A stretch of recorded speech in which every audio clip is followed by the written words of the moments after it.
جس طرح دنیا میں کیریئر بنانے کے لیے انسان بچپن اور جوانی ہی سے محنت، تعلیم اور پلاننگ شروع کرتا ہے، اسی طرح آخرت کا کیریئر بھی ابتدائی عمر ہی سے بنتا ہے۔ اگر دنیا کے ٹیمپریری پوسٹ کے لیے ہم دن رات محنت کر سکتے ہیں تو جنت جیسی پرماننٹ انعام کے لیے ہم کیوں نہیں؟ یاد رکھیں، اللہ تعالیٰ کو جوانی کی عبادت سب سے زیادہ محبوب ہے۔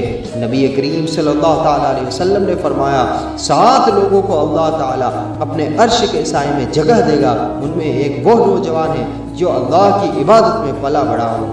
قرآن پاک میں ارشاد فرمایا، انہم فیتیۃ آمنوا بربہم وزدناہم ھدی، یہ چند نوجوان تھے جنہوں نے اپنے رب پر ایمان لایا تو ہم نے ان کی ہدایت میں اضافہ کر دیا۔ لہذا جس طرح دنیاوی ترقی کے لیے بچپن سے ہی محنت لازم ہے، اسی طرح آخرت کی کامیابی کے لیے بھی ابتدائی عمر سے ہی ایمان، نیکی اور عبادت کی بنیاد مضبوط کرے، کیونکہ آخرت کی اصل کامیابی وہ کیریئر ہے جو کبھی ختم نہیں ہوتا۔